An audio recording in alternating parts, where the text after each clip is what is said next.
Following is a presentation of CBS Sports.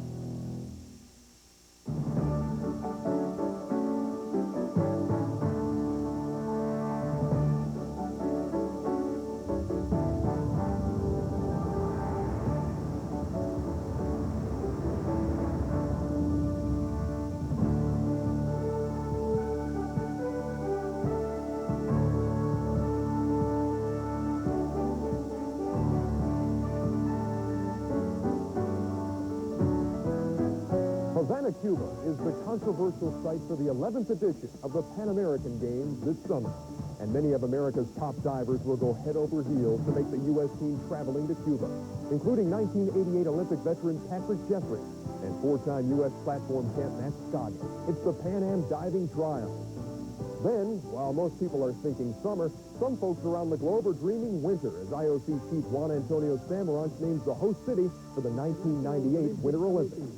And from San Jose, California, they may walk strangely, but man, they are moving. It is the Race Walking World Cup, and it's all ahead tonight on U.S. Olympic Gold.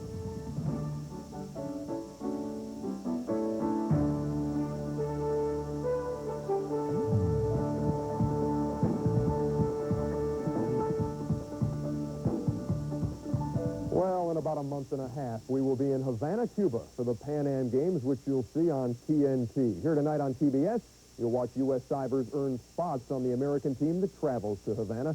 Good evening, everybody. Ernie Johnson in Atlanta. And coming right up on U.S. Olympic Gold, it's the Pan Am Diving Trials from Princeton, New Jersey. We'll bring you the men's platform and women's 3-meter competition.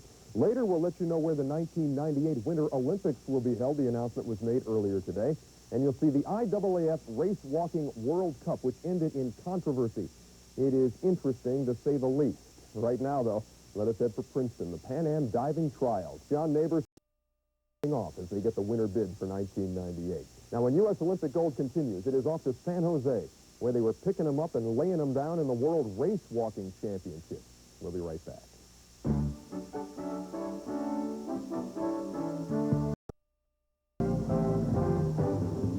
And welcome back to U.S. Olympic Gold. Quick now, what is the country's #1 recreational sport?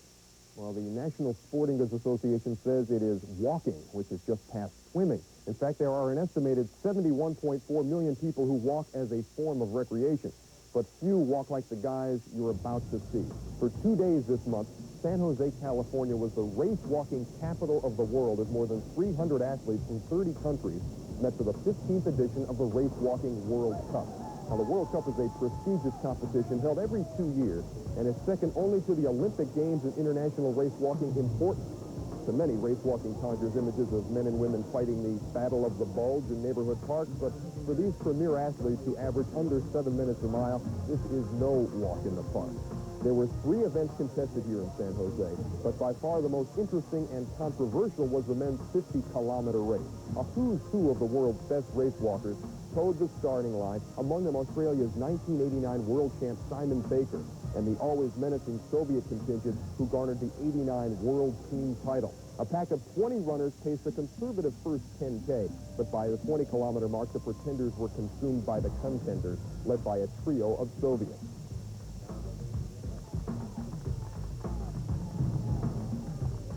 By 30 kilometers, a new face in the crowd, Mexico's sensation Carlos Mercenario, fought his way to the front of the pack, challenging the Soviet leader, Andrey Perlov.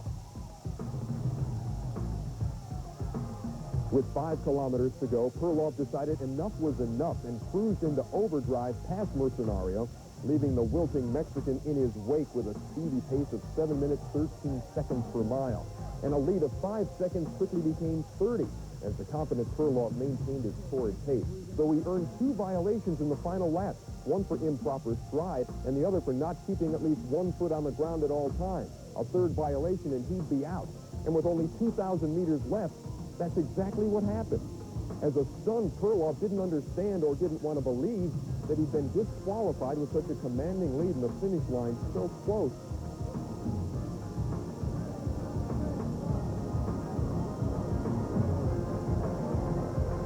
So it was an unknowing Mercenario, now the official leader, while a confused Perlov raced to the finish, unsure of his disqualification and unaware of the IAAF official sprinting to the finish line, intent on stopping his tape break. The drama builds. Can you stand it? Will the official make it in time to stop the tape break? The answer is yes, by 10 meters from the finish line. And after 31 punishing miles on the road, to the dismay of Perlov, the Soviet team, and the crowd, he'd been disqualified for a third infraction. And when Mercenario and the Mexican contingent realized what had happened, well, then the celebrating really began.